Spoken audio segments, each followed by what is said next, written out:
So welcome to this talk on shamanic healing that we're doing today, and want to share some things with you about the way that we work with healing, not so much how we do it, but how we view it and how we approach it, and what we feel are the real essence of our healing work. And something that came to me right now that I said that there's many things that are really essential when doing healing work, shamanic healing work. But the absolute first thing is that you always do it together with your spirits. And if you're not doing it together with your spirit helpers, then it's not shamanic healing. They might have some healing effect, but it's a different kind of healing.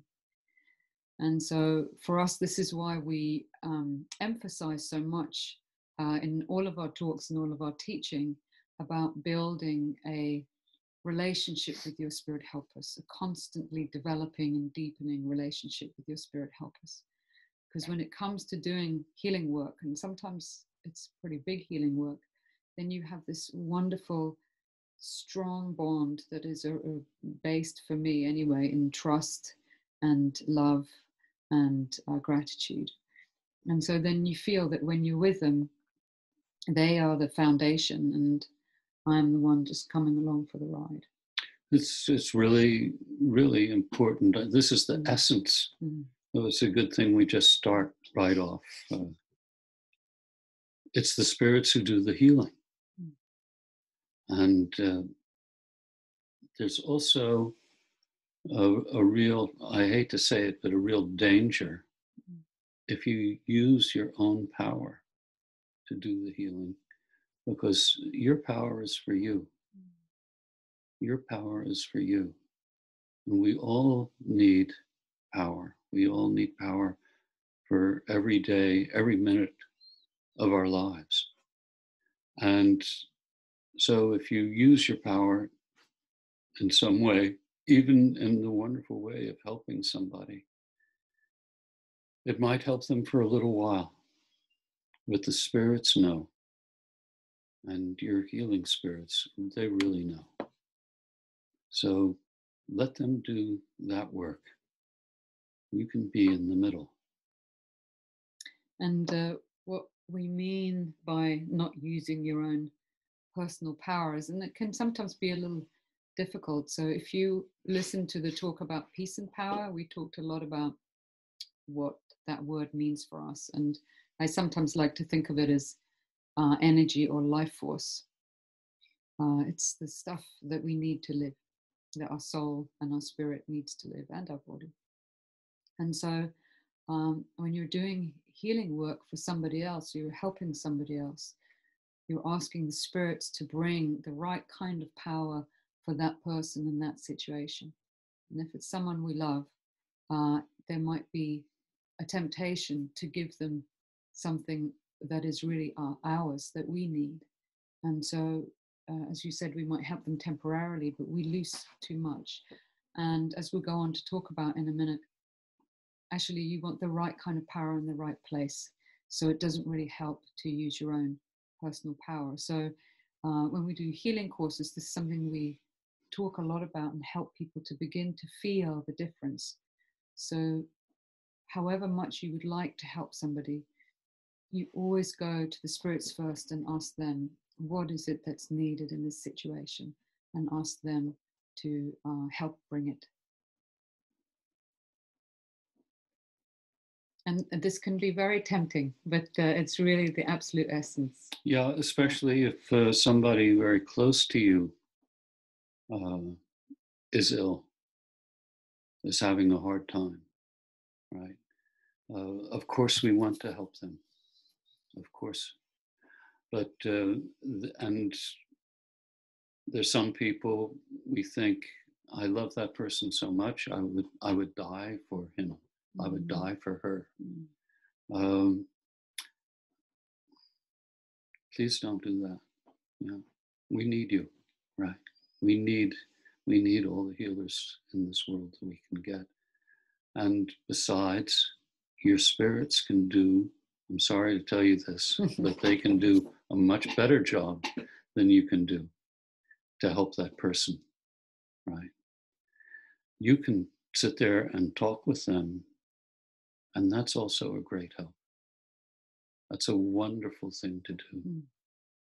And that's something that's really important. A lot of people don't have somebody they can talk to.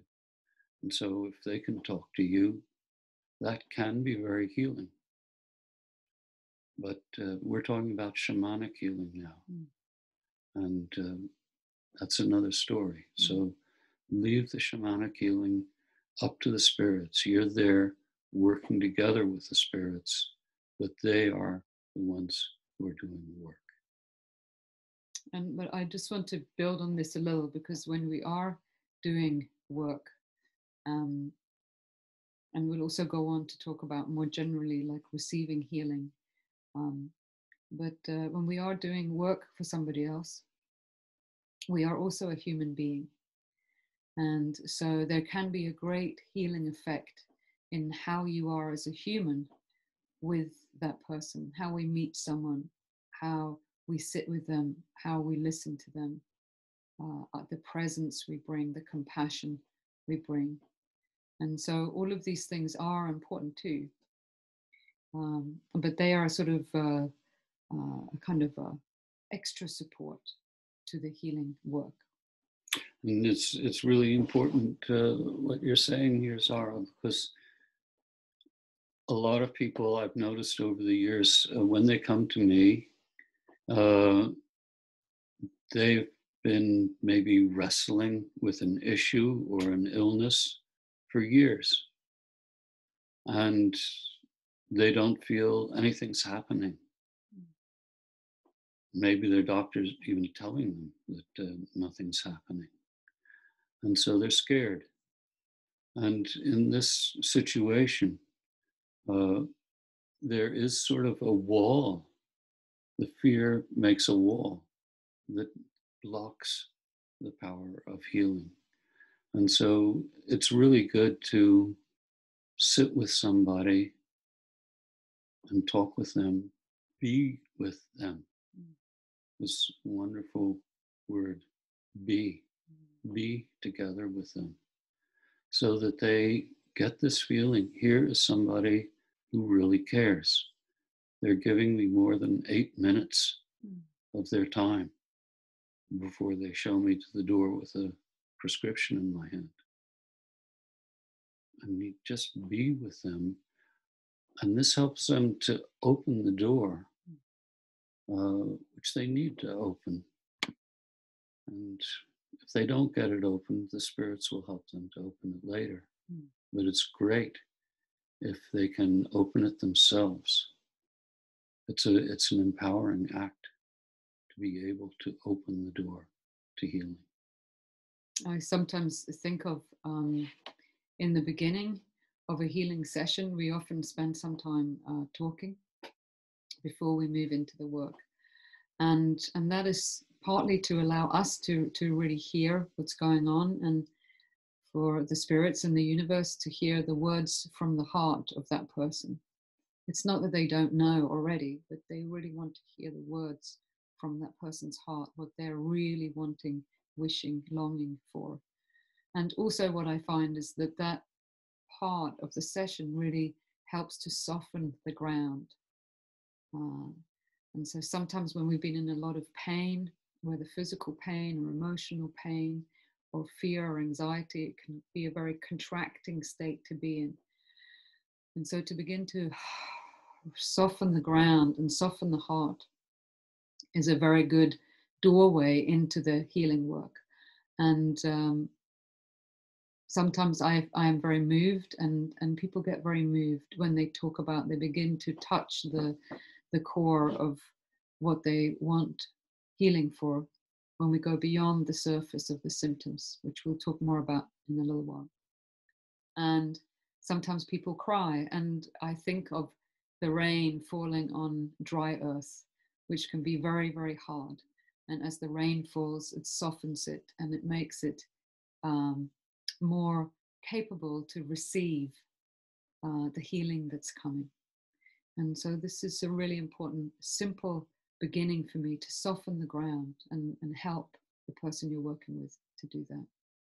And sometimes too, if they have the opportunity to really tell somebody who's really listening, sometimes what happens is that after they've told the story that they're used to telling, they sometimes become aware that there are words coming out of their mouth that they've never said before.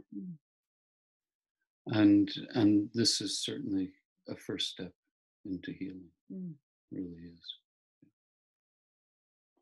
And so we're going to come back and talk a little bit more about how to move into that. But before we do that, we want to talk a little bit about what is shamanic healing. And we both like things to be pretty basic and simple. So we have about the 3 basic rules, shall we say, of what healing is, or ways to look at it. And one is about order and balance and harmony. I've had a lot of ups and downs in terms of my healing journey with the spirits over the years, both in terms of my own personal healing and doing healing work for others. And when I say ups and downs, I mean that in a very good way, because I feel that that's how we learn, that we really step into something and learn more and face challenges and open our hearts deeper. And so some years ago, many years ago, I was talking to the spirits about healing, how they saw healing, what is healing to them. And it was very interesting because I had this idea in my head, my human idea, that healing is something that feels good. Healing makes me feel good. That's sort of what was my basic, essential formula. But what they showed me was, for them, at least to my spirit helpers, healing is order. Healing is when the right piece is in the right place at the right time. And that creates the bigger balance and the bigger harmony. And that can be difficult sometimes to see or even to accept if we're only wanting relief. Because the spirits might be working for a bigger purpose or in a bigger picture, and bringing back the peace that you really need to live more fully.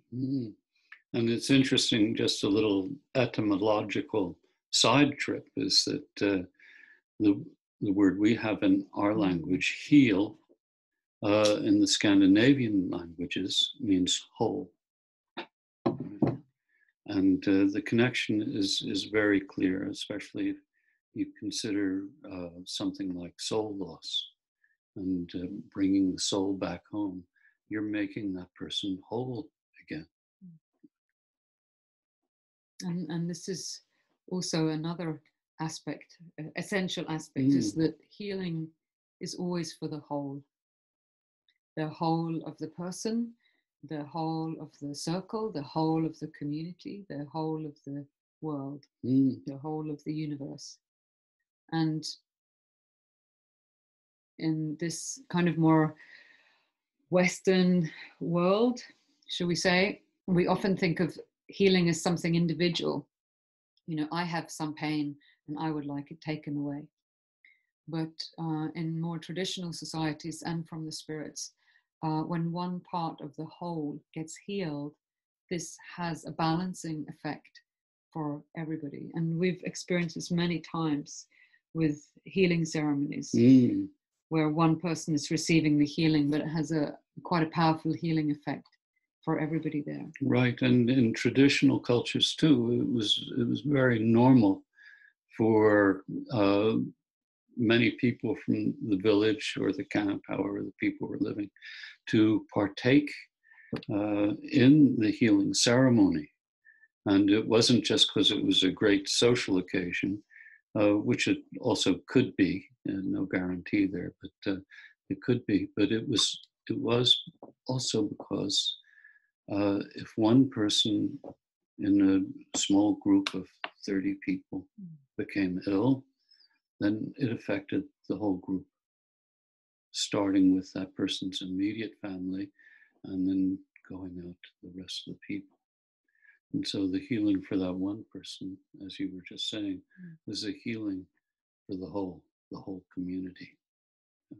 And so if you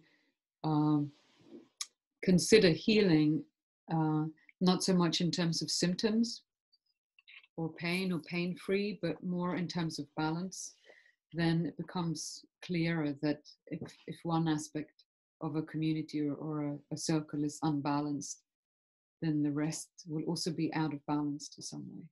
So we're always working to get back into balance, order, harmony. And of course, balance is not a constant. It's a constantly moving thing.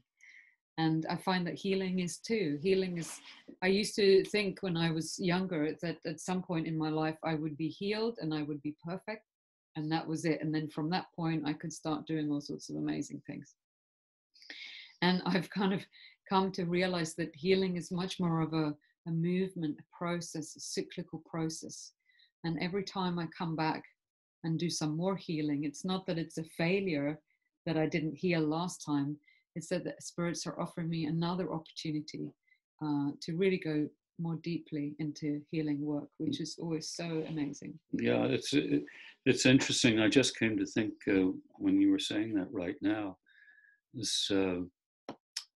I remember that when I was a teenager, at one point I was growing very fast, and this had it was painful, in fact, especially in my knees, and growing pains.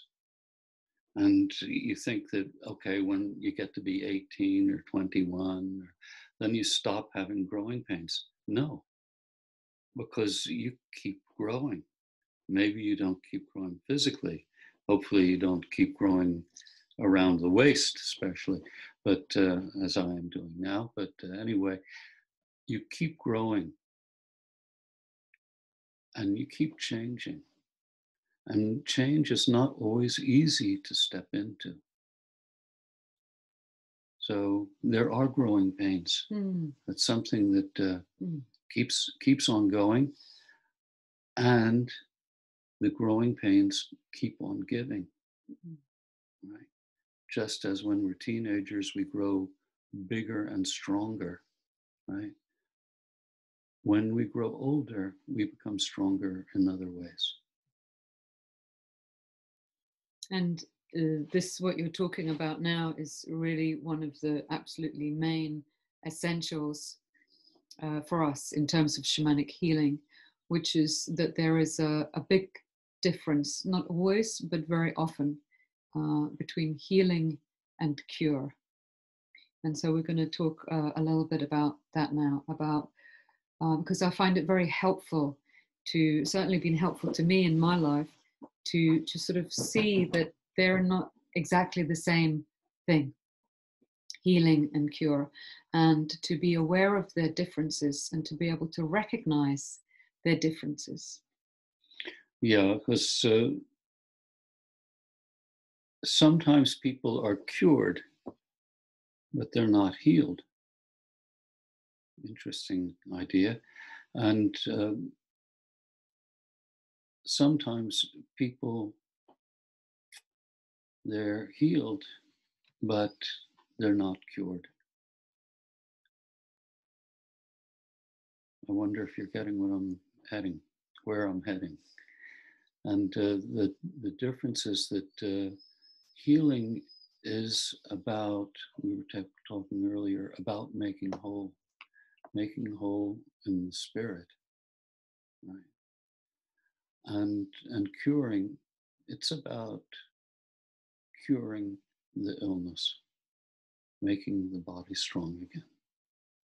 And so in a way you can say that curing is a removal of symptoms, whereas a healing is a bigger transformation.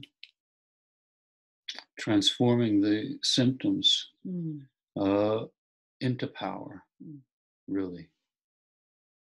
That's what happens. And very often when we have a pain, whatever kind of pain it is, we wish that pain would just go away.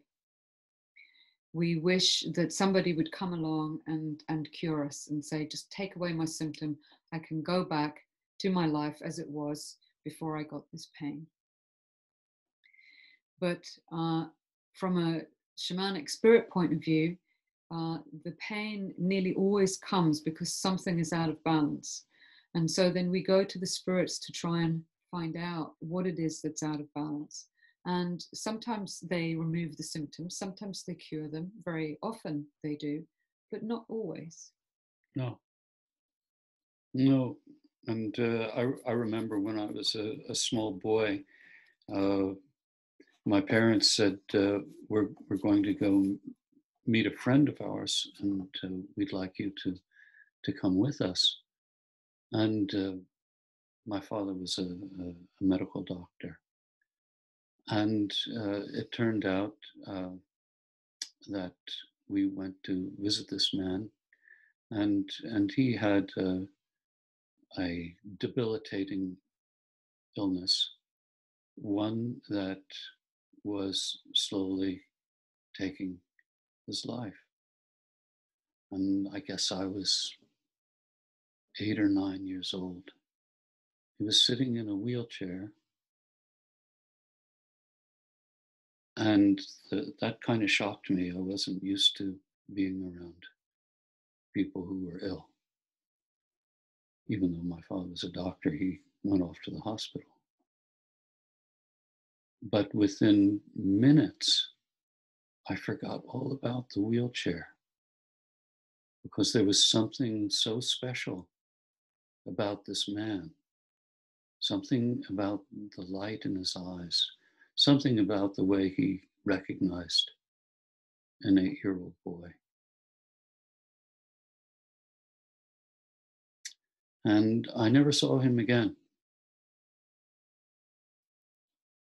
But I never forgot that experience. He was healed. He was healed, but there was no cure. And so sometimes when we work with people with shamanic healing, they might indeed have their symptoms transformed. But sometimes it's about really helping people to give them enough power to work with the transformation that they're in. And this is a real essence as well, to help to give people power. So we're not necessarily there to remove the symptoms, because it might be that that is part of a bigger healing process. We never know. And so this is why we always go to the spirits to ask and to find out. And so we don't, the way we work is we don't have a way of making a diagnosis when somebody comes. We might have 3 people come in with migraine and insomnia, but the healing work will be different for each of them because it's in the bigger picture. And so that's why we always go to the spirits to ask them for their diagnosis. Yes, I remember one time that somebody came to me, and she was talking a lot about her illness, and which was stomach ulcers, right? And she went on and on about it, and all about the treatments that she was getting, and so it came time for us to do the work, and I was rattling around her and asking my spirits to help me to, see what it was, to show me. And my healing teacher said to me, "She's looking for nourishment where there is none."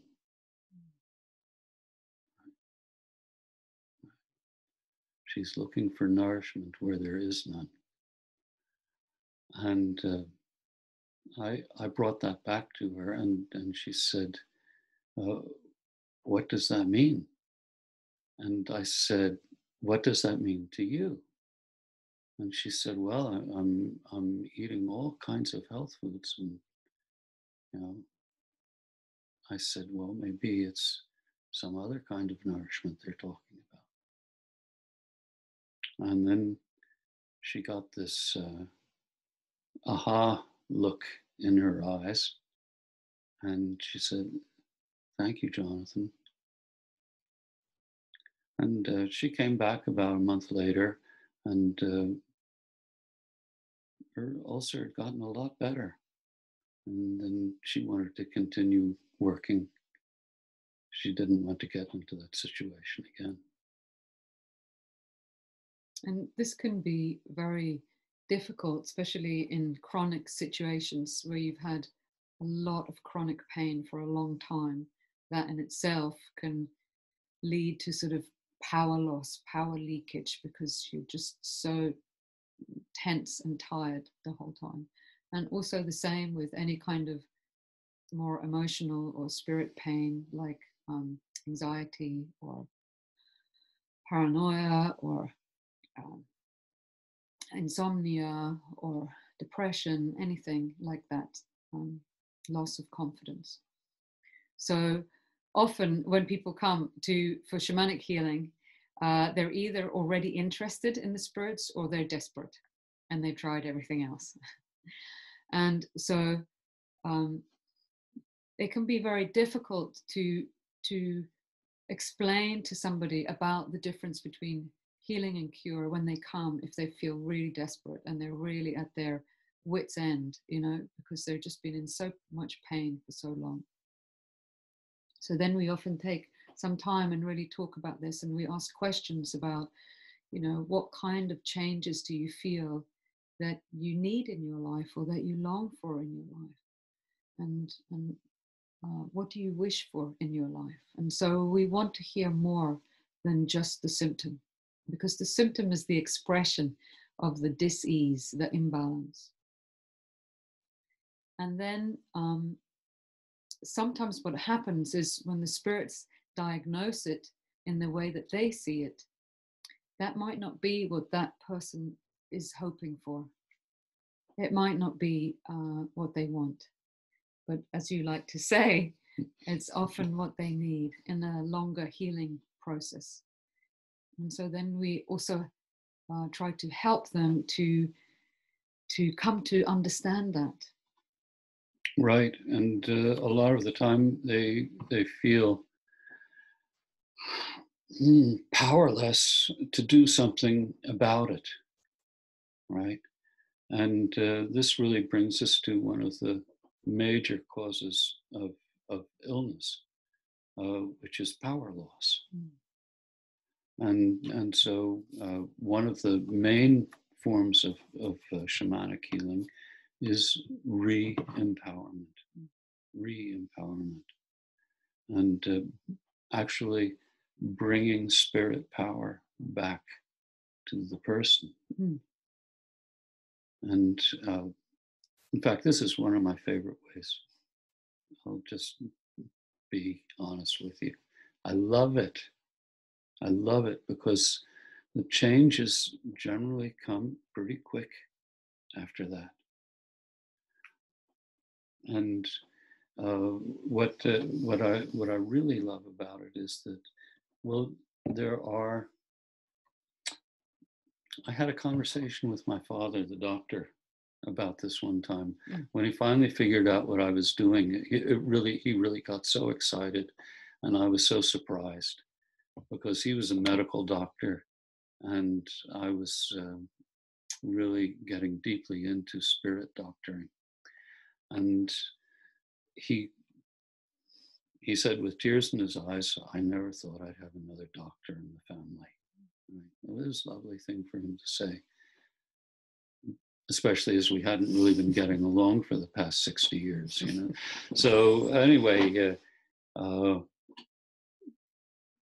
he asked you about how does shamanic healing work? How does shamanic healing work? And I said, well, from the shaman's point of view, there are basically two reasons, two causes of illness. And one is that you have something inside of you that shouldn't be there, or something that should be there is missing.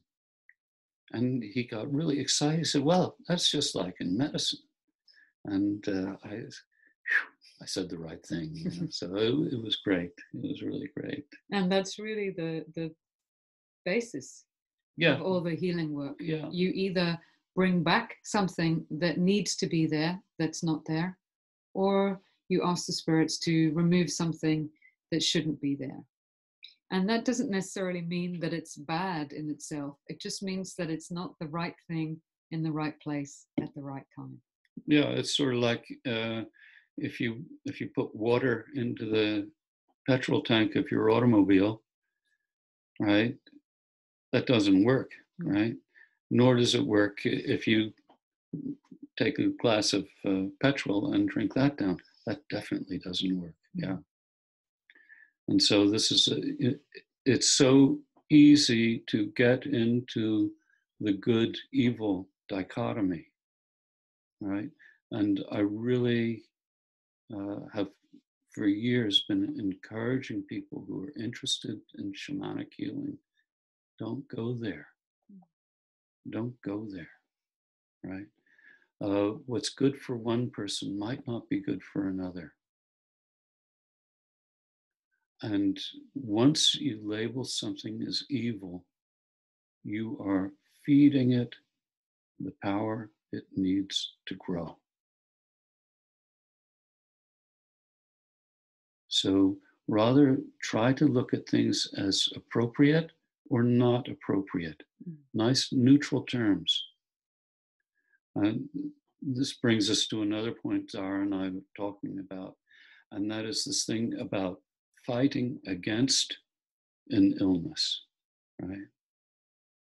Try to avoid doing that as well. Yeah, if we look at a lot of the language around illness in the world today, certainly in healthcare, as you're all very aware, especially at the moment, it tends to be warfare terminology. And this, I feel, is really not very helpful. And it's really amazing once you become aware of it, how pervasive it is. It just goes everywhere. And so there are two ways to work with healing, we feel. And one way is to work for the healing, and one way is to work against the illness.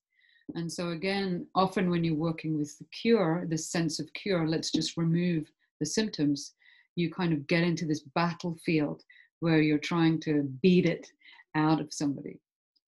If you're working for the healing, then you're bringing power into the situation that opens the door into a bigger healing journey.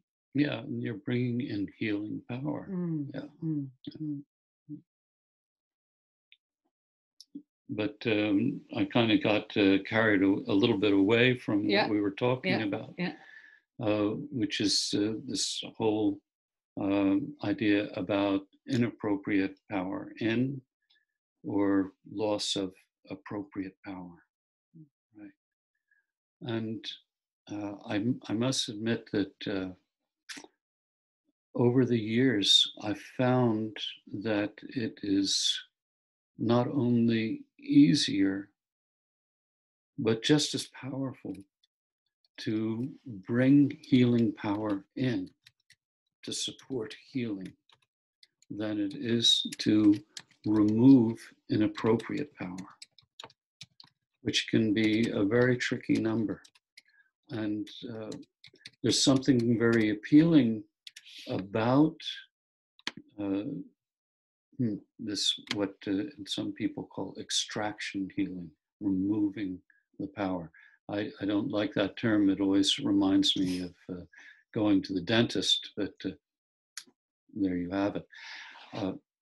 One time, luckily, years and years ago, because it really opened the door for me, I did a spirit animal retrieval for somebody. I went out to look for a spirit animal who would help this person with whatever it was they were facing. And what they were facing was an intrusive illness, right? And the power of that spirit helper that I brought back was so strong that the person was not only healed, but cured.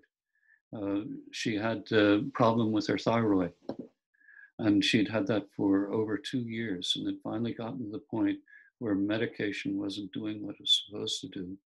And they were going to operate the week after. And so I did this work for her, brought back this beautiful spirit helper for her, and a very sort of unassuming one at the same time. And I called her up a couple of weeks later. I said, how did it go? And she said, they didn't operate. I said, why not? She said, they said there's nothing the matter with my thyroid gland. And I said, oh, so they thought there was something the matter with the machines that they do the testing and things like that. So she went back for weeks and months, and they still couldn't find anything the matter with it. And the power that we brought back to her was so strong that there was no room for the power of the illness. And I just want to say that we are seeing your questions, and a little bit later in this talk, we're going to get to the point about how to ask for help for other people. We're going to talk quite a lot about that. And we're not going to talk so much, I think, about soul retrieval today, because that's a very special area of shamanic healing. And so maybe we'll do a talk about that at some point. But some of the things we're talking about are also relevant to preparing for a soul retrieval. So we will get to these questions, but we just want to talk a little bit more about re-empowerment. And when we teach healing, one of the first things we do is we get people to start connecting to the places of power already in them. Very, very often when we move into healing work, we focus on what is lacking. We focus on what I don't have, what I would like to have more of, completely understandably. And it can, when we have more and more power loss, we focus very much on the loss of power rather than trying to reconnect people to the power that is actually already there, as well as bringing them more power back. And this is really amazing. I've seen this many, many times, of this simple step of just helping people to reconnect to the deposits of power, or the resources of power that are already with them, both in body, mind, and spirit and soul, and making that connection so that they can feel it and be in touch with it and become aware of it. That in itself can really create a wonderful, stronger foundation to do the rest of the healing for. And so it's not so much about coming, getting your symptoms removed, and then going back to life as it was. In this way, you're kind of building a strong foundation filled with power. And from there, you can begin to step into the changes and go into a bigger healing process. It's really interesting, because when we tell this to people, you know, a lot of people, well, they have this idea that maybe they are bringing the illness on themselves, you know, and this is an unfortunate way of thinking, and sometimes it stems from the fact that perhaps they're not living a very healthy life, you know. But it's difficult. People have a hard time. Look at what's happening in the world today. You know, it's a scary situation, and it's culturally normal for us to move into escapism, and essentially, this is not a very healthy way to live. And I know, I mean, this is the voice of experience speaking to you. right? And things change when we start to really take responsibility for our lives. Of course, we can't take responsibility for everything. Maybe the government that got into power, they were the people we voted against. And we can certainly get angry at them, you know. But about the way we move in the world,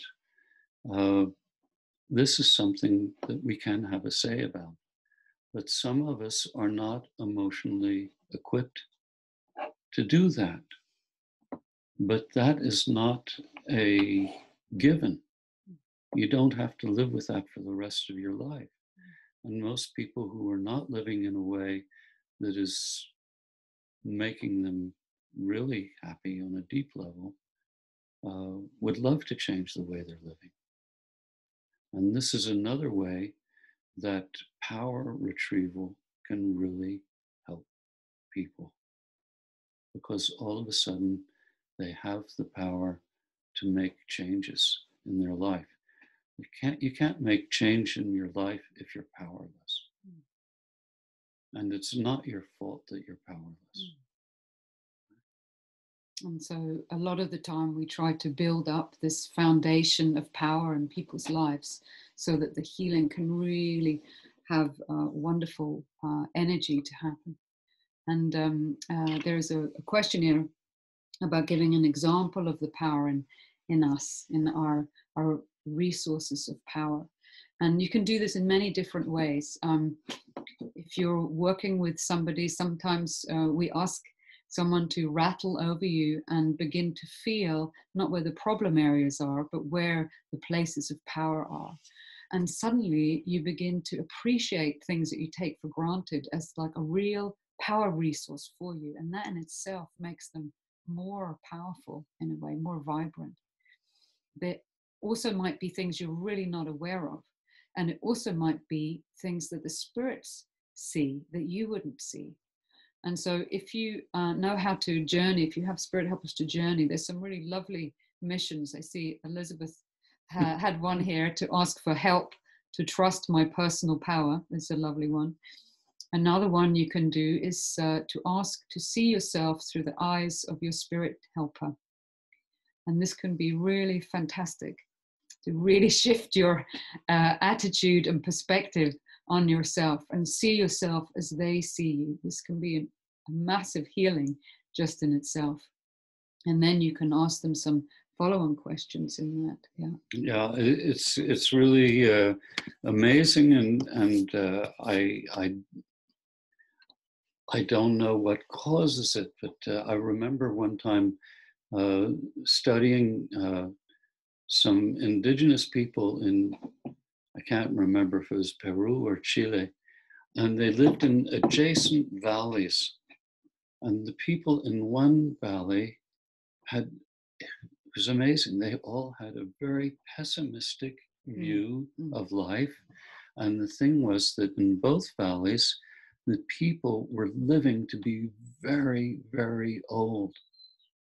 And in the pessimistic valley, they saw this as a curse, right? But in the other valley, they just thought it was a blessing. And these people were just living a mountain ridge away from each other. You know? It's so fascinating.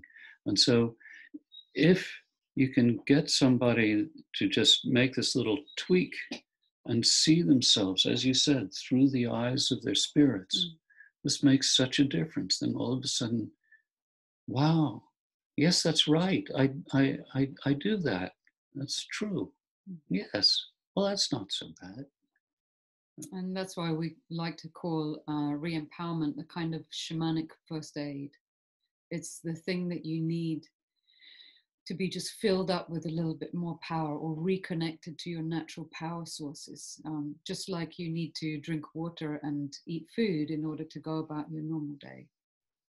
And I see a question here also about, is it possible to heal complex post-traumatic stress syndrome with shamanic healing? And with the spirits, it doesn't really matter when the trauma took place. because they sort of work out of time anyway. And we also work with not necessarily the story of what happened, but the effects it's having now. And when we go in and work with the effects it's having now, often if there is some soul loss or power loss, simply by bringing that back, it can have an amazing effect. Again, I have to say, it might not be what you expect, and it certainly might not be what the person you're working with expects. The spirits might have a totally different idea of what is needed first. Definitely. And I guess that some of you know that in my past, one of the things that I experienced was being a soldier in the war in Vietnam. And it was very interesting because somebody did a soul retrieval for me. And I thought that I had really healed pretty well from the war. Yes, it took 20 years. But I thought, okay, that's back there. And then somebody did a soul retrieval for me because of some other issue in my life. And what she brought back was a soldier. Right. And that night, I had a very, very powerful dream. And it was the first in the series of dreams that went on for, I guess, about 8 months.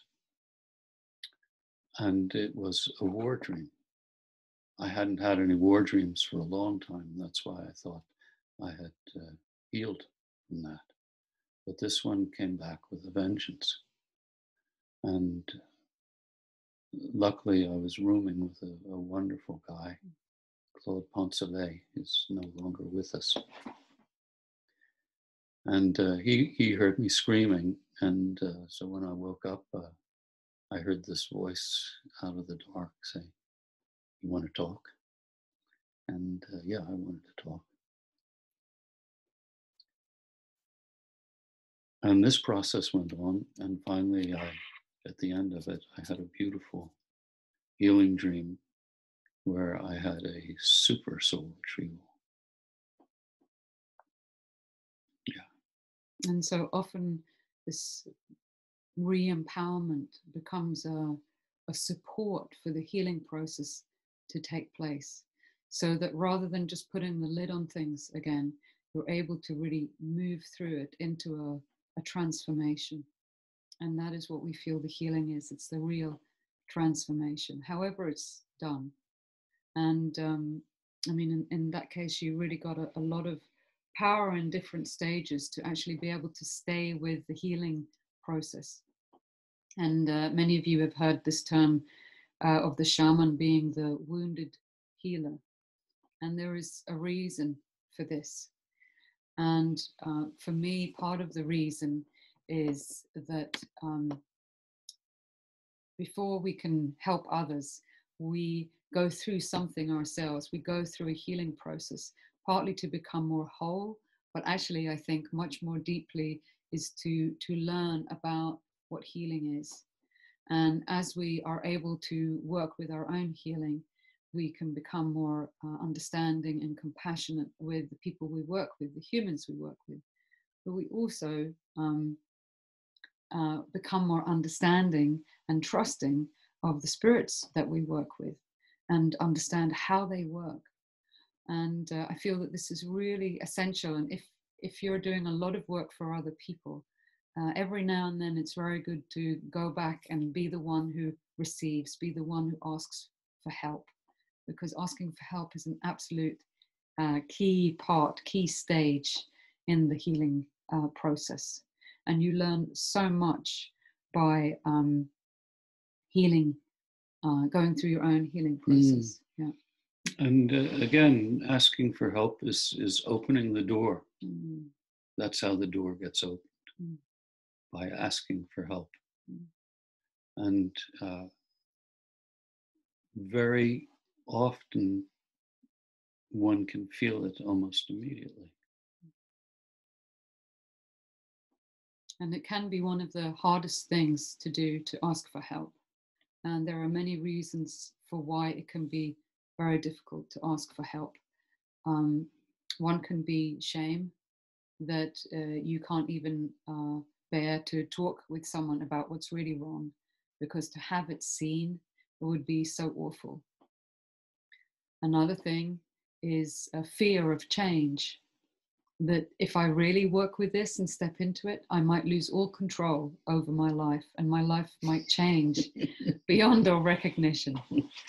As if you had any control over your life anyway. Yeah. And another reason why it can be hard is because you think you're not worth it. You know, you think that other people are more worthy of healing, and who would want to help you anyway, and maybe you've lost all your confidence. Or maybe you feel that you shouldn't rely on other people. Maybe you should feel you have to be strong and independent and be the one who cares. There are all these common reasons that we see in nearly everybody why it can be so hard to take that very first step towards healing. Yeah. And such an important step as well. It really is. And you like to say asking for help is the first step to healing. Exactly. Yeah. Exactly. And what I've experienced so many times with people who come for healing is that as soon as they finally do ask for help, the next thing that comes out of their mouth is, "Oh, I feel so much better already," right? And of course they do. But the healing has just begun. The healing has just begun. Because the idea of doing healing work is so that people step into the healing and step through the healing with power. And they come out the other side empowered. That is the major thing. You like to really make a point of this, of making sure that you work with people in an empowering way rather than disempowering them. Absolutely. You don't work with fear. No, I do not work with fear. People come to me, they're afraid already, right? And I had a pal back when I was 17, and one day we were talking about things the way you do when you're 17, solving the mysteries of the world, and he really solved a big mystery for me. I don't remember what otherwise we were talking about, but he said, "Well, you know, people tend to be afraid of the things they don't understand." And I've just never forgotten that. And when people come to me afraid, it's often because there's something happening in their life that they just don't understand. And I'm going to move on and talk a lot more about asking for help and also ethics in a moment. Just want to carry on with this one a little bit. I had a situation some years ago where I had a situation, a health situation, and it was just so depressing. I just thought, this is just one more thing, and here we go again. And now I'm going to be laid up for another 3 weeks, and how long is this going to go on for? And I just felt very upset and disheartened. And so then I decided to journey to my spirit teacher. And I can't remember why, but I decided not to ask for healing at that particular point. But I asked this other very nice formulation, which is to ask to see this situation, this health situation, through her eyes, through the eyes of my spirit teacher. Or you can also formulate it by ask to see what is the teaching of this situation for me. And again, it's not that we're trying to put the blame on anybody, because there is no blame. And we're not trying to put the responsibility on anybody, really, even though it is can be very empowering to finally be able to take responsibility. But you need a lot of help and support for that. But what it was is I didn't understand what was going on. And it was really driving me crazy, you know, because I just couldn't bear it anymore. And so I went to see her, and she showed me the situation from her perspective. And she didn't tell me everything. She didn't tell me why this was going on in great detail, but she showed me what it was really about and what I could do to change the situation. And she said, "This has come here to help you learn more about your nervous system." She said, "You have been ignoring your nervous system for a long time. Now it's time for you to learn a lot more about the nervous system, both in kind of how it works in the body, but also as energetic circuitry." And I came back from that journey so filled with excitement. I wasn't disheartened anymore. I was still feeling crap for another 3 weeks in bed, but I was kind of excited because I felt like there was a reason or a purpose. And it wasn't, in fact, it didn't turn into something chronic, and it was a lot less harsh than it could have been. But it changed her perspective changed my perspective on the situation. And sometimes just changing this perspective can be really empowering and begin another type of healing that I didn't even realize was going on or important at that point. Yeah, I remember. Yeah. Yeah. So we're going to go back a little bit to asking for help. And there was a question here earlier about, can you ask for healing help for yourself from the spirits? And you certainly can, right? Absolutely. Absolutely. And I guess we've talked about this before on one of these talks. I don't know. We can Well, just talk about it again. I was thinking about exactly 3 years ago. I had this major surgery, and I was under the knife, as they say, for about 9 hours, 8.5, 9 hours. Long time. And I guess what I'm about to say is an example of healing. It was a great experience. Yeah. And it sounds so strange to say that. But what happened was that when we were first told that I had this cancer and had to get operated, it was devastating. And shocking. And totally. Yeah. And you know, this is what it's like to be a human being nowadays. You know, these things happen. But we came home, and we started to work together with the spirits over a series of months. Oh well, I think it's about 4 weeks altogether. And because it was going to be about that, they run some other tests and this, that, and the other thing, and waiting for a convenient moment for them. And when that time came, we were ready. And that sounds so simple, but it was nothing but simple. It was very, very, very difficult, and we needed a lot of support from each other, from the spirits, from our shamanic community, from our friends. We got so much help. So much help, so much help. And this is, but you came back from, well, we both came back from the hospital feeling in shock with certain power loss. When I got the diagnosis, yeah.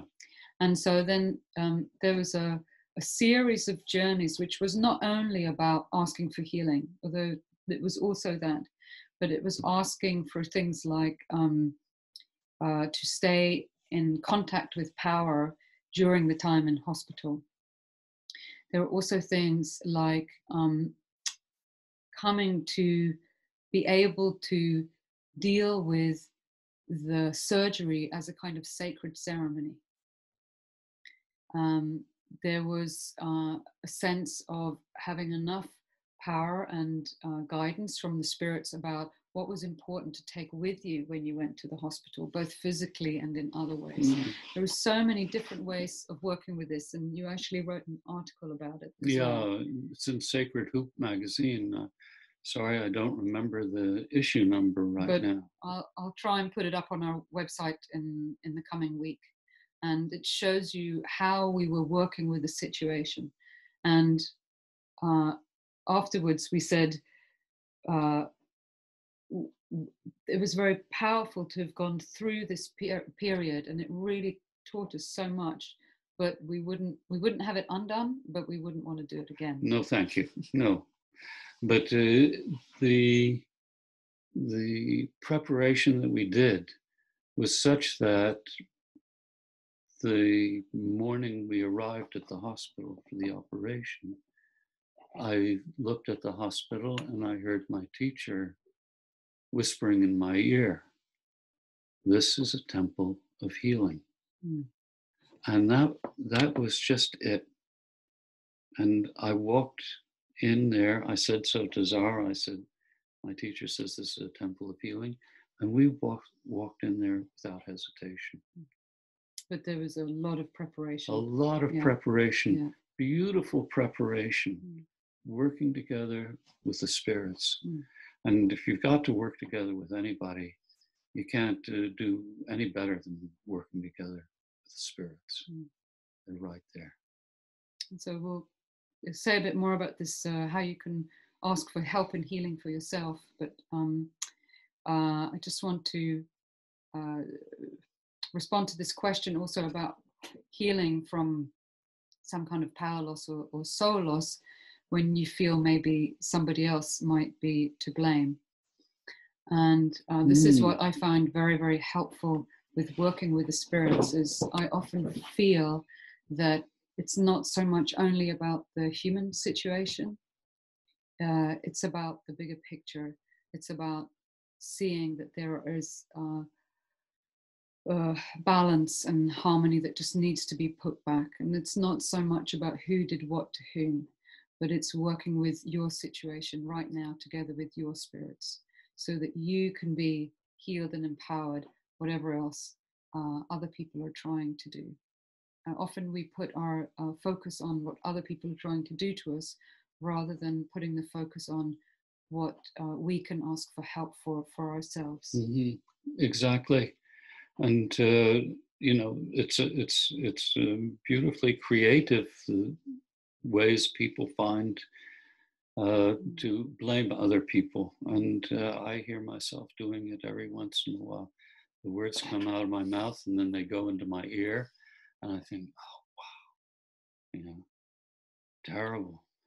But again, it's this basic principle. Instead of fighting against something, what can you do to re-empower, right? Reading the newspaper every day can be an incredibly disempowering experience, really. And I gotta say, I'm slightly addicted to it. But then, when I find myself being really outraged, I think, no, wait a minute. What is that guy going through to say things like that? Talking about a world leader, for example. And so is he talking to me? No, he's talking to himself. And I find often when I do ask the spirits for help, I get very, very touched and moved by what they show me and what they give me, that often that helps me to be in a place where I'm less interested, shall we say, in blaming others, because the more I fill up with what is mine and not other people's, the I wouldn't say easier, but the fuller it is to live. The more healing it is. The more whole you begin to Yes. feel. Yeah. And so it's absolutely possible to ask the spirits for healing. Now, there are a few things that are not so good to try and do for yourself. And then there are some things that are great to do for yourself if you know how to do them. I said we're not going to touch so much on soul retrieval today. We'll leave that for another time because there's so much to say. But soul retrieval is one thing that's really not very good to try and do for yourself. It's really, really essential in 99.9% of cases to get someone else to do it for you. And there are lots of reasons for this. And part of it is that it's just really wonderful to lie back and be held and just be the one receiving. And it's powerful work. And the more you're able to be in a place of receiving, the more powerful the healing can be. If you're trying to sort of give and receive at the same time, it can be a little tricky. And but certainly things, if you know how to work with the drum and the rattle and the song, you can certainly ask for a healing song for yourself. I do that all the time. Or you can work with a rattle to unblock energy, and you teach people how to do that. Yeah. And this is very, very beautiful work. There is a certain amount of healing that you don't have to go to somebody else for. Please notice that I did not say self-healing in shamanism, because it's the spirits who are doing the work. It's up to us to ask for help and then put it into the hands of the spirits, right? And there generally comes a point where the spirits will say to you, no, you go talk to so-and-so and let him do the work for you. Right? And there's a very good reason for that. And that is because if it's something that is really dire, there's a very good chance that you will not be able to fully or clearly understand what the spirits are saying or doing, right? And that when it gets to this point, time to go see somebody else, which is, as we've been trying to tell you for about an hour now, this is a very empowering thing to do, asking for help. And sometimes we really need help. We really need support, and it's not enough to do it for ourselves, but it can be a good place to start. And so again, if you know how to do shamanic drum journeys, you can actually have a mission formulation that says to go to your spirits or healing spirits and ask them for a healing for. And then you can formulate it in different ways. Now, there are a few things we just wanted to say about this briefly, which is that we really recommend that you don't own the pain, the disease. And by that, in the formulation, and by that we mean don't say my headache or my tumor or my broken bones, or the bones, or my depression. So a good way of formulating is to ask for healing for the depression I feel, or ask for the feeling of loss of power. So it's still there and you're still acknowledging it truthfully, but you're not saying it's mine. However, you can very well say, ask for healing for my knee, or ask for healing for my respiratory system, or ask for healing for my vision. So that's a very nice way to put it. And these are details, but they can be powerful. Very important. Yeah. So to think about that. But that's certainly, sometimes we have people do healing journeys for themselves, and it can be incredibly moving. And life-changing as well. Definitely. And then there was, I want to move on to this other question we had much earlier. Okay. About asking for help for other people. Mm-hmm. Well, this is great. I mean, this is what the shaman does a lot of the time, is to ask for help for other people in many different ways. Right now, we're talking about healing, so we'll stick with that. But the one rule, and for me, not so many rules in shamanism, I don't believe, because we're all taught in different ways because we're all different. And the one thing that I really do consider to be a rule is that I do not decide who needs healing, right? When somebody comes to me and asks for healing, great, easy. But then I know somebody and she's just been diagnosed with this or that. And I think, oh gosh, that's so terrible. And I really want to help her. Well, I will allow myself, if she doesn't know about shamanism and shamanic work, to, in a slightly offhand way, talk about shamanic healing. And in a way that sort of presents the door, but it doesn't open it, right? And then that person may or may not say, oh, can you do that for me? And yeah, there you go. The door has opened. And this is really a very important point that we want to talk about a bit more, because this is how we work. We never, ever do healing work for people who have not asked for it. And there are several reasons for that. One reason is, like you just said, that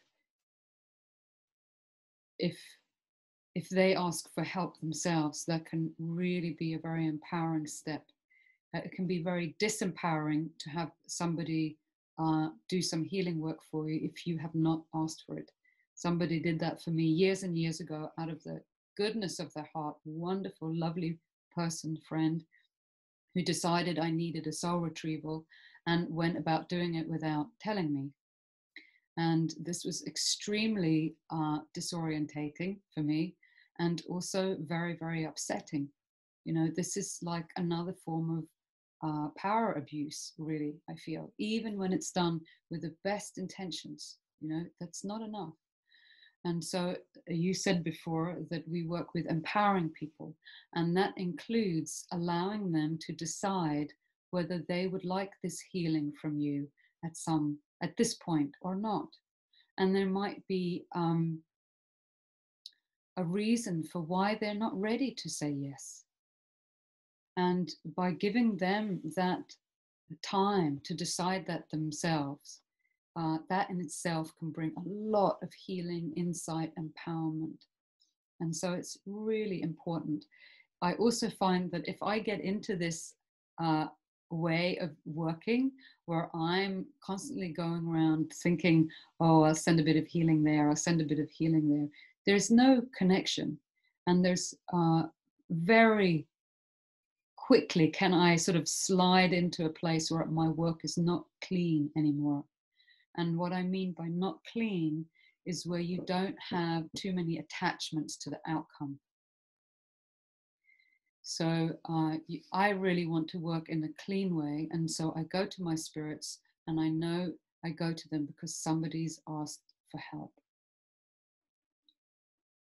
This attachment to the outcome, it took me a long time to understand this. And I remember years and years ago, that is to say about 35 years ago, I had the pleasure of meeting Jörgen Eriksson, who is a very great shamanic practitioner and many other things, writer, written some wonderful books about shamanism. And I remember one thing from this conversation, sitting around a table in a restaurant in Stockholm. And he said, it's very important not to be attached to the outcome. And I thought, I don't remember if I said it, but I thought, well, of course I'm attached to the outcome. If somebody comes to me, I want them to get well. Well, of course you want them to get well, but you don't want it to get in the way of your being able to do a good, clean piece of work, right? Somebody comes to you and they have cancer, and you do a healing for them, and and your spirits say, tell them to eat one red clover head every day. Well, what's that going to do? And I get all pissed off with my spirits because they've told me this thing that I don't understand it. I want to be told how to get the tumor out of the body, remove the spirit of the tumor. And what do I get? One head of red clover every day. Terrible. That's being attached to the outcome so that I cannot hear what the spirits are saying. I don't know.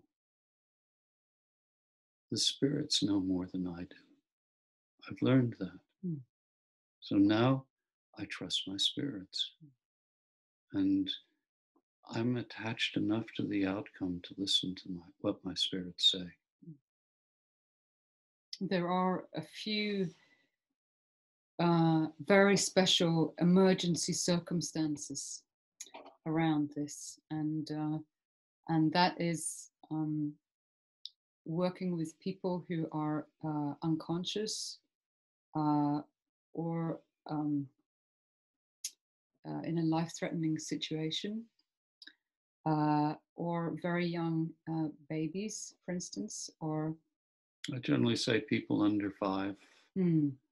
You can stretch it to 7. Yeah, but there is a wonderful question about working with children, and we'll get to that in a minute. But so there are a very few situations where you might ask your spirits if it's appropriate at that point to offer some healing help to that person. So you wouldn't necessarily assume. You always ask and check it out, and they might say no, and they might say yes.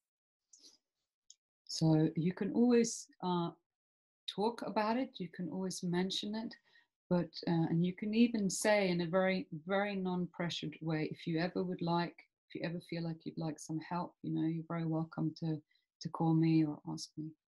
But otherwise, let them ask. Yeah. But you've worked a lot with children in a way. So do you want to tell a bit more about that? Because it does work very well. It works very, very well with children. And children generally don't have any problem at all understanding about the spirit world. And but again, either the child should ask for help or a proxy, for example, mother or father, right? And you said anyone over 5, they really need to be involved in the process themselves. Yeah. And I remember one wonderful time. A friend of mine, her daughter was in school, and there was some kind of mumps outbreak or something like that. I can't remember exactly what it was. And her daughter had tested positive for the, and so this is not a good situation with somebody who's 4 years old. And so she talked it over with her daughter, and maybe we go see Jonathan. And so they came to see me, and we had a terrific time. We had a really, she was so great. And then at that time, I had this beautiful double-ended crystal, a very small one, but I really loved it. And it's been given to me by a really lovely guy. And I'd had it for several years. And my spirit said, And now you've got to give her your double-headed crystal. And I said, hey, you know, like I've got another one. Maybe she'd like that just as much.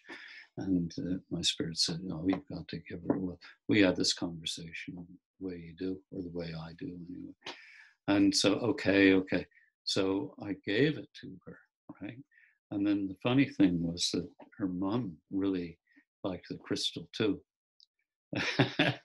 And her mom wanted to see it all the time.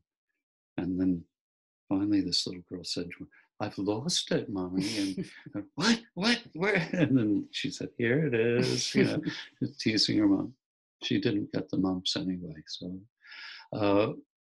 but there, a lot of children are very open to healing. And if they are, shall we say, pre-verbal children, that doesn't matter. You can also do healings for animals and trees, and you know, there's so many things you can do. Whole areas. But again, you always ask for permission. You ask for permission, right? You ask for permission. If it's not somebody who can verbally ask, and sometimes you'll hear a tree saying, please help me, I need your help, right? And then, okay, do it. It's an interesting situation. There is one way of taking care of it. You know that somebody's ill, right? And you really want to help. So then, if you have a very good connection with your healing teacher, you can go and say, how, if at all, can I help so-and-so? And be ready for an answer that you're not going to like, right? They might not say, there's no way you can do it at all. But they might say, why don't you pay him a visit? Why don't you give him a telephone call? Why don't you buy him a box of chocolates? You know, something that you just don't think, you know, like I want to go in there, I want to do an extraction healing. And this is for emergencies or very rare occasions. If you find yourself wanting to do that regularly, then I suggest that you do some more work on yourself first. And there's a wonderful book by Ram Dass and Paul Gorman called How Can I Help? How Can I Help? And it's wonderful with small chapters all about helper's prison, where it's very easy to move into wanting to help everybody else all the time. It's a really fascinating book, How Can I Help? I want to talk a little bit more about children. The thing that I find you have to watch out for with doing potential healing work with children is not so much the children, but the adults. Very often the adults have a very strong wish that the child should be different. Please, can you heal my child so they'll be like this and this instead? So they'll do better in school, or do better in school, or be happy, or be normal, or be free of pain. You know, like it's the adult that really wants the child to be different. And so if it's possible to talk with the child, find out what the child wants in very simple terms. And we worked with some different children, autistic children, and it's very fascinating. And the spirits are often working in a very different way that is absolutely not about curing them, but about helping that child be all of who they are, and help them to live in the best possible way. But it's not about what we want for them. And so sometimes if the parent or the adult is really struggling, and maybe this is very wearing, very painful for them, then maybe they also need some healing. Maybe they also need some help and support from the spirits. And so you can also talk with them about that. And this is a really good thing to remember, because we're not doing healing work to try and change people to make other people happy. And if I'm having a problem with a work colleague or a sibling, I can ask the spirits for help and healing for myself to deal with that relationship. And that is always something I can do. And that can sometimes have wonderful effects, really change the situation. Yeah. But you don't ask for help for cousin Bob to change. Mm. Yeah. Mm. That, I mean, that's just out of the question. Mm. We all can change. We all will change. And that's something to be celebrated. Don't be afraid of it. Mm. Just writing the name of the book here again. Yeah. So yeah, so there are some really important things about healing ethics, and I feel that the more, there's just some very clear, simple guidelines, and the more we stick with it, the deeper and cleaner the work is, and the more I can trust the work, and the more I can trust myself, and that is a wonderful thing. I can also trust myself when I'm doing the healing work. And there was a situation many years ago where we were talking about working with trees earlier, and I came home here into the forest one day, and in the morning there was a piece of forest that was there, and when I came home it wasn't there anymore. And it was very shocking for me, not on our land, but the land we live, but nearby. It was very shocking. And I had a feeling that there was also shock in the land. And so I went to my spirits and I asked, is there anything at all that we can do? What if anything, can we do, offer help here? And they showed me some things that we could do to help the trauma and the shock in the land. And then I think it was the year after, I was walking, because we have a lot of forest here. I was walking in another part of the forest, and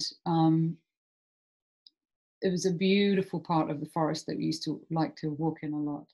And that also had to be, in fact, it was pretty much clear cut because of Swedish agricultural, agroforestry rules.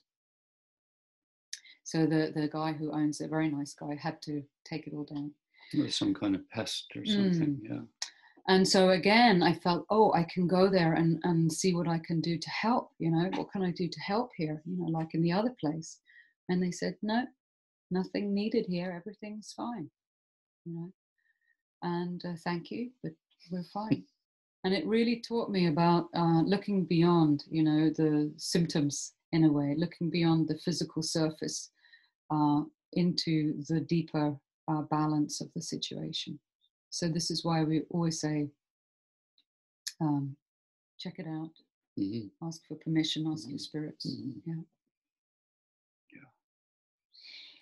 So we have just a little bit of time. Do you want to talk about long distance healing? There was a question about that, or there's also about crises and teaching illnesses. What would you like to talk about? Bit of long distance healing. Gosh, long distance healing is the easiest, I guess, in a way. Yeah. And again, if you have gotten a request to do this for someone, then of course. And what I generally do is in fact, I have a special spirit helper who's away right now on a mission.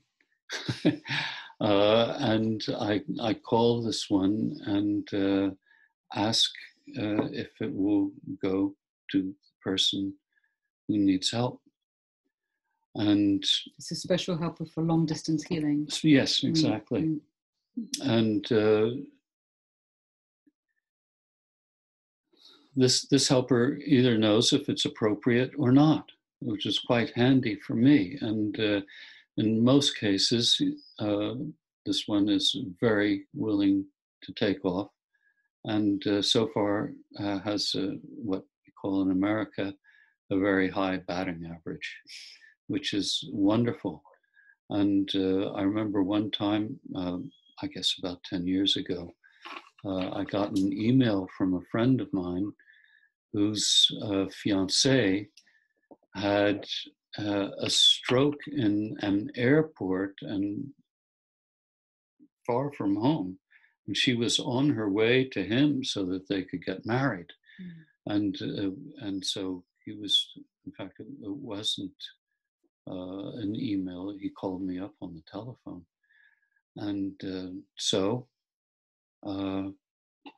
I closed my eyes and called this helper, and he sort of ran through the room over his shoulder. I'm on my way, right? And my friend called me back an hour later, and his fiancée had just called him up on the phone, and he was very, very, very happy about that. And the power behind it, the intention behind it, was incredibly clear and incredibly strong. And I am certain that in this really miraculous case, the intention, the strength of the intention had a lot to do with it. But yes, long distance healing does and can work. And it's even better if you got a group of people doing it. It's handy, it's very handy if you know the more or less exact location of the person that you're sending the help to. And so again, and with most shamanic healing, the more people involved in sending the healing or doing the healing, the better chances are of success. And there is a lot to say about long distance shamanic healing. Maybe we'll even do a course on it next year. We'll see. And but it works incredibly well because it's not bound by physical limitations. What can be a bit difficult is the human part of the experience. When you go to somebody for healing, it can be very, very reassuring, as we talked about earlier, to be listened to be held, to be supported, and have that sort of human aspect of the equation there. And so when we do long distance healing, we try to then also complement it with emails or speaking on phone or Skype or something like that, where that person can feel heard and held. That's a very important part of the human experience of healing, to be heard and held. I also want to say that something that we don't do is we don't really do long distance soul retrieval. We feel that that's a special case, unless it's a very dire emergency. Yeah. But long distance power helpers is a good way, and very often once the person has regained some power, a piece of soul wandering around trying to find its way home clicks in on that, and it works like a homing beacon, and so they can already start their way home at that point. So we're coming towards the end. We have a few minutes left, and want to finish off by talking a little bit about recognizing potential stages in the healing process. Because for me anyway, sometimes when I'm going through a healing, it doesn't always feel good. And I can sort of think, well, now it feels like everything's going wrong. And not so long ago, I had a very strange disease. Never had anything like that. Really weird. And I was basically laid up for about 3 months. And again, I got very upset and very disheartened. And I went to my spirits and I said to my teacher, I said, listen, how long is this going to go on for? Because I have a lot of work to do, you know.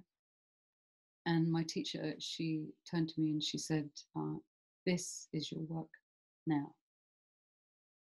And it just like was flicking a switch inside me. I was like, okay.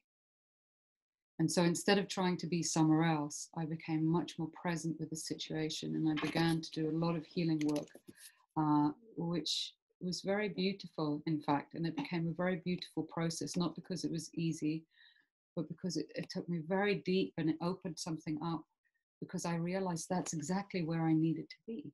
I needed to be right there.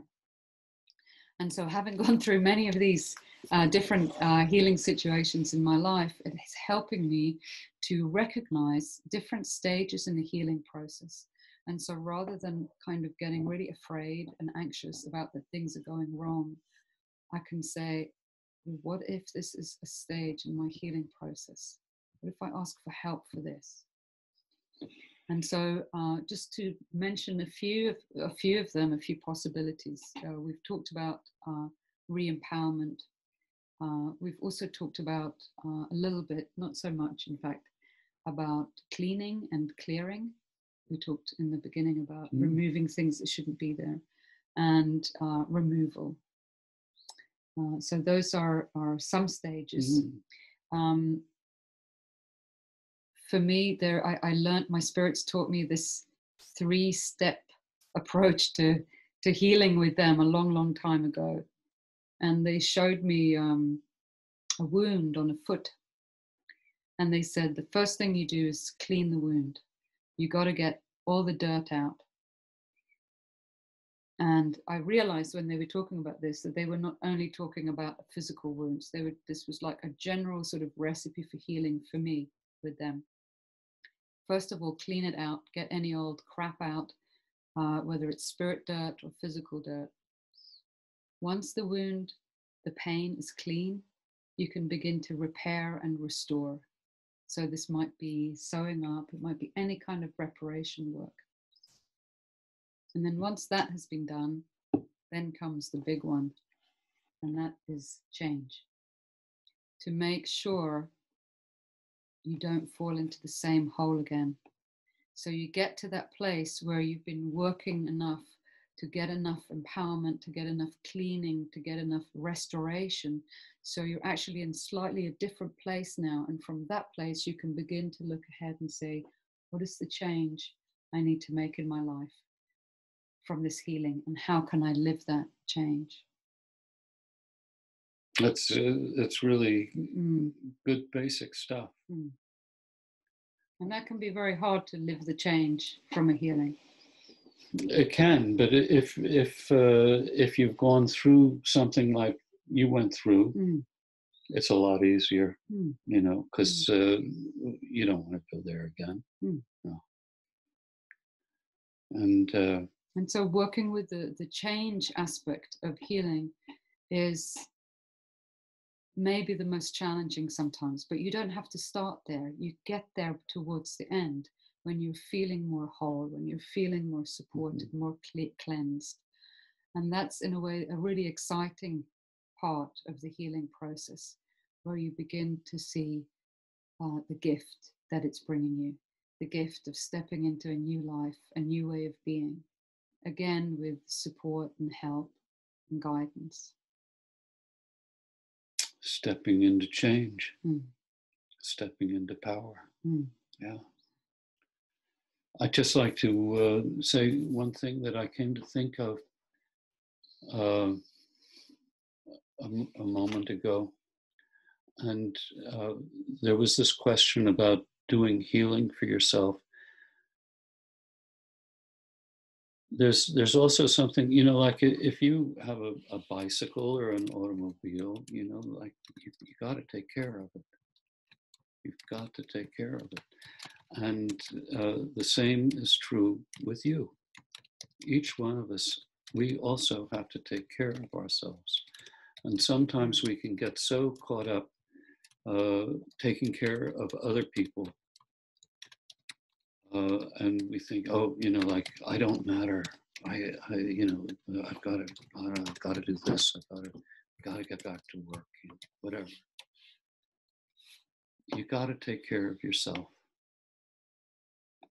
This is not selfishness.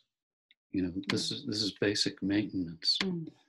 And I remember years and years ago, I was talking with Sandra Ingerman, and she said to me, Jonathan, did you ever notice how many healers get really serious illnesses and die young?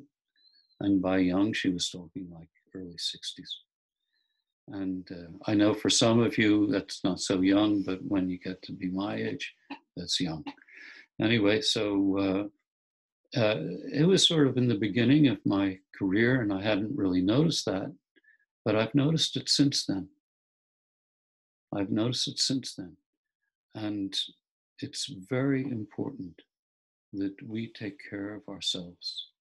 And a really wonderful, beautiful journey you can do is to go to your spirits and say to them, maybe twice a year,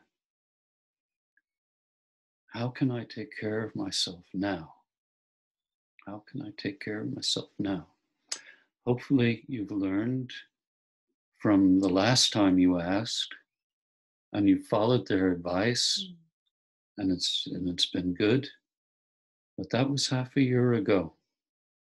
You've changed. Times have changed. Half a year ago, we didn't have the coronavirus, for example. The world has changed. So every once in a while, just go and visit. Thank them, thank them, thank them for all their help. And say, I'm here to ask you, how can I take care of myself now? What steps do I take? And the wonderful thing is that this is not just for you. A lot of people think, oh no, I don't want to ask for me, you know, that's too selfish. No. You are asking for the world because you're connected to everything. The ripples go out, just like the butterfly wing. We all need help at some time. We all need healing at some time. And it's so wonderful to sometimes just be in a place of receiving. And for me, what I've really learned a lot, what I want to say right at the end is, I've realized over the years that sometimes people come to me and say, oh, if I was a really great shaman, I wouldn't get ill. And as if there was something wrong with them, or as if they weren't good enough. And we haven't really touched so much on teaching illnesses, but we have really, it's sort of in its essence, because we've talked about healing as a process. It's a really deep healing process of transformation. And so life is change, and we are met with new situations all the time. And so I find it very helpful not to think of illness as something wrong, but as some kind of messenger or alarm bell that something is not quite as it needs to be. It's an invitation to stop and ask for help and to look deeper into what I need, what my soul needs, what my body needs, what I need to be fully alive until we die. So I think this is something that everybody needs. But it's really good to feel that it's sort of everybody's birthright to receive help and receive healing and not to have to do it on your own. And it's your right to be able to ask for help. You have spirits. They're waiting for you. And if you can put aside your expectations about what healing is and isn't, and really open to the spirits, really open to the help and trust it. And if you can't trust it, ask for help to trust it. This can be a really beautiful, deep process that takes you somewhere very interesting, that is not about the physical symptoms, but really about the heart and the soul of your being. And when you come to trust life, the healing has begun.